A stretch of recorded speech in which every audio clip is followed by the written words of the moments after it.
Bonjour à tous, c'est Zéphiriel. Alors, je vous fais un petit disclaimer pour cet épisode et 2 autres épisodes qui seront dans le calendrier de l'Avent. Ce sont des épisodes qu'on a enregistrés en novembre, fin octobre, début novembre 2020, juste avant le deuxième confinement du Covid. C'est une période qu'on n'a pas pu enregistrer pour le calendrier de l'Avent 2020 pour les causes qu'on connaît tous. Du coup, on les a réintégrés dans ce calendrier de l'Avent-là pour pas perdre les épisodes parce qu'ils étaient fun et à l'époque, on s'était bien amusé. Donc, il y aura des petites incohérences dont on parle dedans. Vous verrez, on avait essayé de faire un système de points avec le loufoque pour voir qui gagnait le grand calendrier de l'Avent, tout ça, machin. Donc, bon, j'ai essayé d'effacer les parties, mais parfois, c'était pas facile. N'y prêtez pas plus attention que ça. Les jeux sont quand même cool, on s'est bien amusé. Voilà, je vous laisse à l'épisode. Prenez soin de vous. Des bises. Ciao.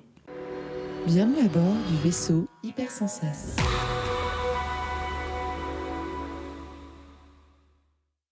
Bonjour et bienvenue dans le Défaussé, votre émission actuellement quotidienne du Défaussé. On est toujours en bonne compagnie pour notre calendrier de l'Avent, donc toujours au loufoque, mais toujours aussi parce qu'on garde les mêmes avec Zéphiriel. Salut Zéph. On garde les mêmes. Je suis là. Bonjour. C'est parti des meubles. Bonjour. Mais on a aussi un petit peu de loufoque, parce que c'est un petit peu le but. Et aujourd'hui, on a Gandalf. Hello Gandalf. Salut tous les deux, ça va bien ? Ça va bien. On ne dit plus, mais ça va bien. Alors, on se plaint pas. Qu'est-ce que tu vas nous présenter aujourd'hui ? Alors aujourd'hui, je vous présente un jeu qu'on a reçu vraiment récemment qui s'appelle Bazaar Quest.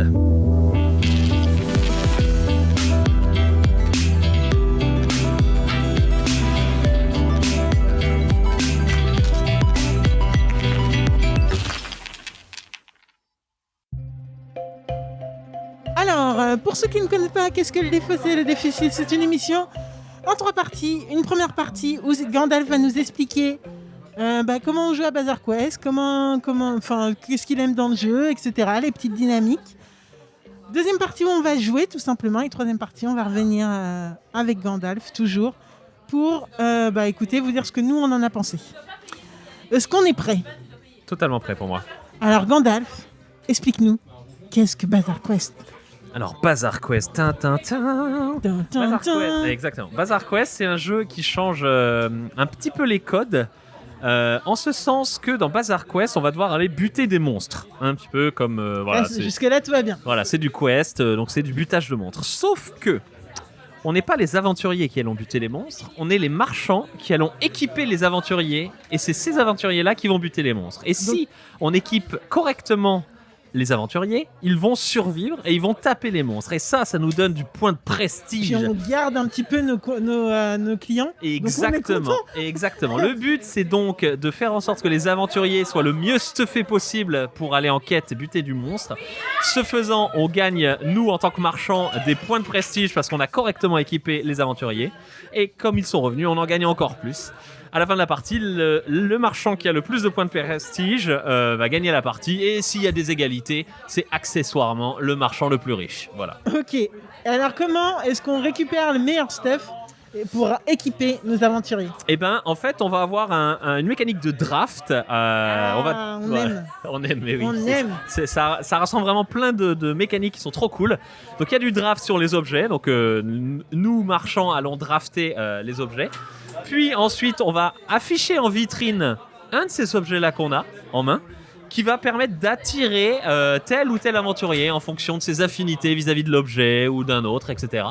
Puis on va stuffer l'aventurier en lui vendant les objets. Chaque objet possède un prix et les aventuriers arrivent avec une bourse plus ou moins pleine, donc il faut prendre ça en compte. Une fois que l'aventurier est correctement stuffé, en tout cas on espère qu'il est correctement stuffé, on va l'envoyer buter les monstres. S'il bute les monstres et s'il revient, on gagne encore plus de prestige. Et on recommence ça autant de fois que nécessaire pour tuer tous les monstres. Alors attends, juste comme ça, comment on sait qu'il revient par exemple ?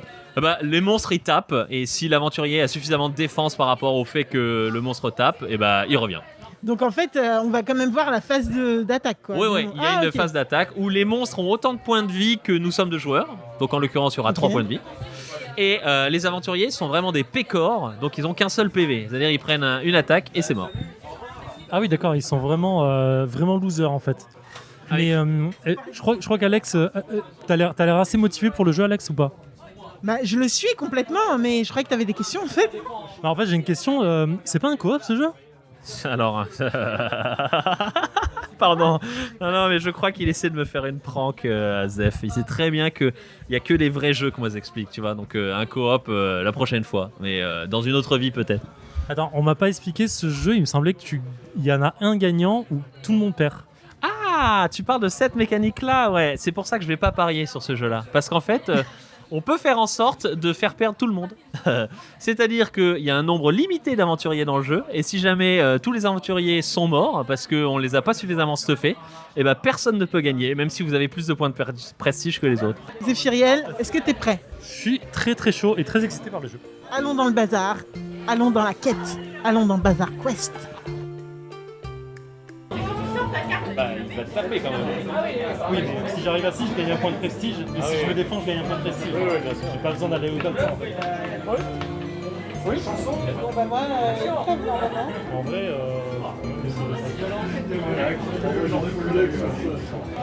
Il survit, comme il a fait un dégât, il prend 10. Comme il crève, il prend 20 de plus. plus un d'attaque. Plus un d'attaque. Alors j'ai 1, 2, 3, 4, 5, donc je fais un point de dégâts. Et je survis, donc je gagne un point de prestige. Chevalier de l'ombre, effroi. Lorsque le joueur ou les joueurs possédant le plus de prestige ignorent complètement la phase d'amélioration. C'est quoi amélioration? Ah oui, d'accord.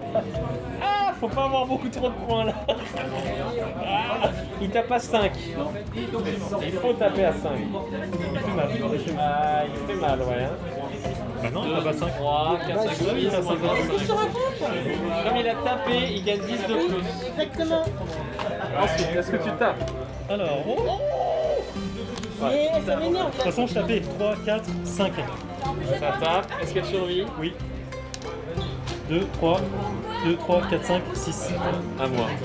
Allez, moins 1 là. Petit moins 1 en Peu défense. importe. Il faudrait que j'ai plus 1 en attaque. Un petit moins 2 pareil que un toi. petit moins 2 en défense, là, ça me fait tellement plaisir. Ça n'existe pas, je pense. Plus 0. Votre héros gagne 10. Putain. Et non, combien de minutes? 1h57 minutes.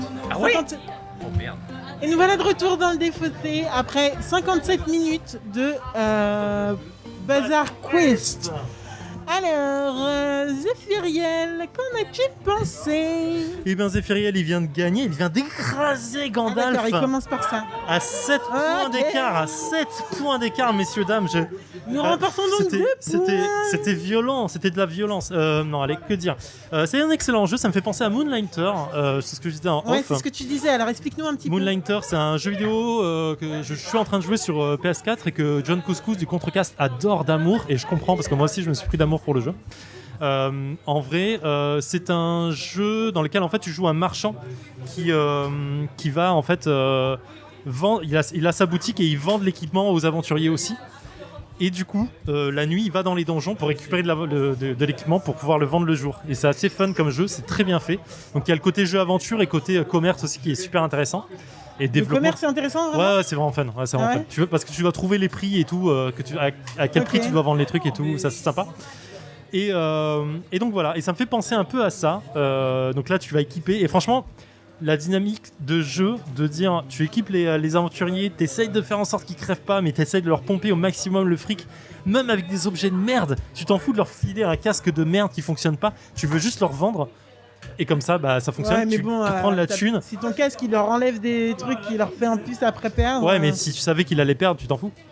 Ouais. Mais bon, effectivement, tu dois trouver l'équilibre entre ok, il faut qu'il survive pour gagner des points de prestige, mais j'ai envie de lui l'équiper au maximum pour avoir de la thune, Et pour qu'ils reviennent. pour qu'il revienne quand même en vie. Et non, tout est cool. Le graphisme est vraiment superbe. Enfin, moi, j'adhère complètement au graphisme. Mais La c'est mécanique. marrant. Alors, le graphisme, c'est pas un peu marrant? T'as pas l'impression qu'il y a un décalage entre tout? Si, j'ai l'impression qu'il y a. c'est- Je sais pas s'il y a. Enfin, il y a une seule illustratrice, à ce que je Non, vois, Victoria ah ouais Ying. Et mais effectivement, elle arrive à faire trois styles différents Ouais, quasi. vraiment, c'est impressionnant ça. entre les shops qui sont complètement différents, des cartes à jouer. Et vraiment, avec ouais. les personnages et les. Bah, en fait, tout, t'as pas l'impression que ça vient du même jeu. En fait. Ouais, c'est assez impressionnant. Mais C'est du marrant. coup, ça donne un style assez cool. Moi, j'adore. Et la dynamique de se faire des petits coups dans le draft en disant non, je vais pas te laisser cet objet, ou non, je te pique ton héros parce que j'ai réussi à l'avoir avant toi. Donc, c'est vraiment sympa. Je surkiffe. Je pense que il va tomber dans ma liste d'achat, je pense.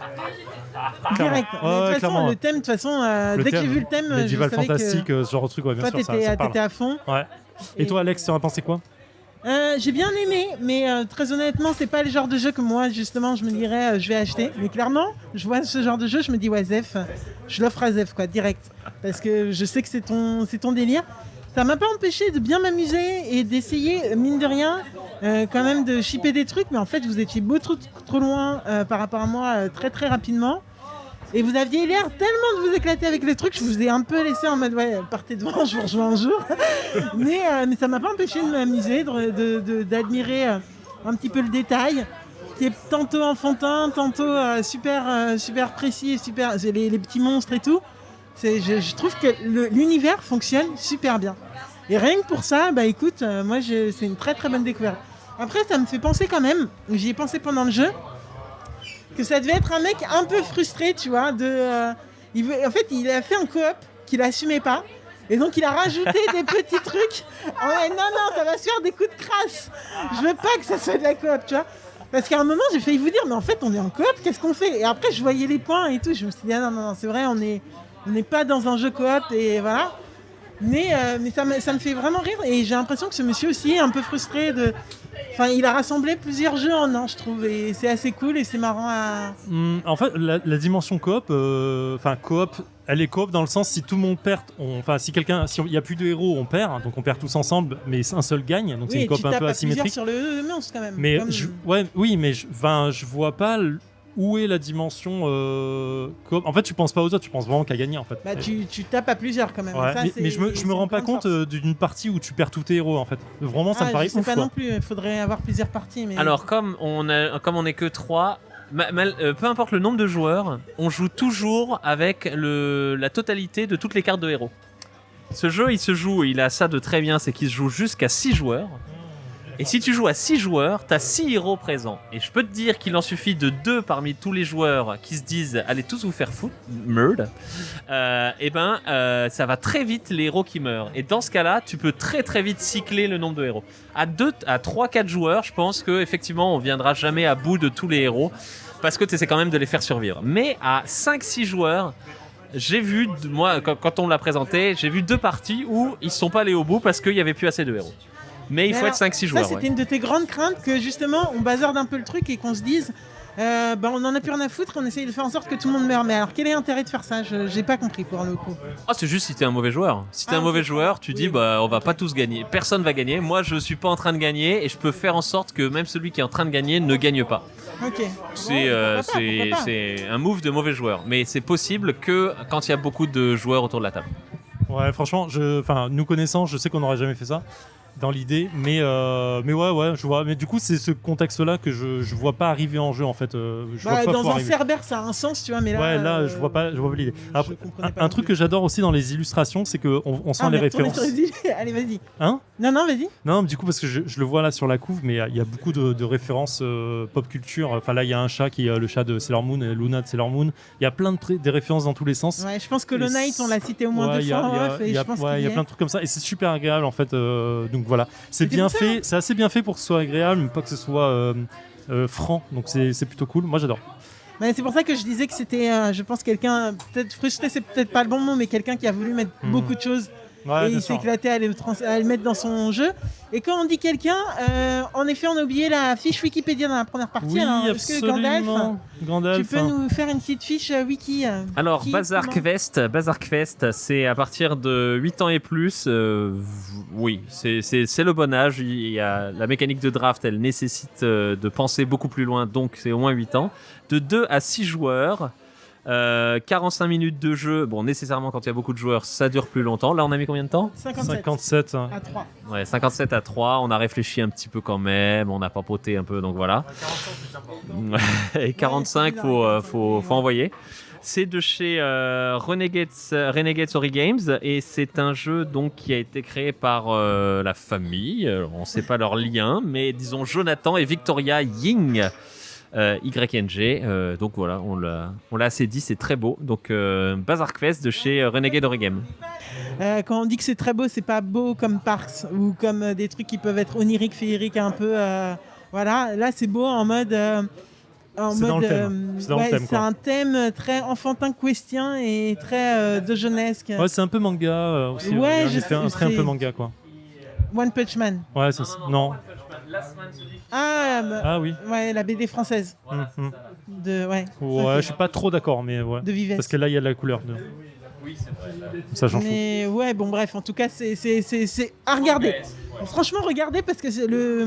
Et puis en plus, pendant le calendrier de l'Avent, on vous met pas autant de photos que d'habitude. Donc, allez regarder en tout cas sur internet les photos de Bazar Quest parce que c'est marrant. C'est Oui, cool. non, c'est très fun. C'est pas le jeu de l'année, mais ça Ouais, reste non, très très c'est- fun. franchement, très bonne surprise. Et j'en ai pas du tout entendu parler avant ce soir. Donc, très très bonne surprise. Merci Exactement. Gandalf. Merci Gandalf. Avec plaisir. Alors, bah, du coup, on vous retrouve la semaine prochaine. Non, on vous retrouve dès demain Et oui. pour continuer ce calendrier, donc Et ce oui. marathon. Qu'on est très content de faire toujours au Loufoque, 57 Galande à Paris, barrageux. Exactement. Et en attendant, bah écoutez, restez bien au chaud, chocolat chaud, vin chaud, et puis Prenez éclatez-vous soin de bien. vous et éclatez-vous. Voilà. Ciao. Bye.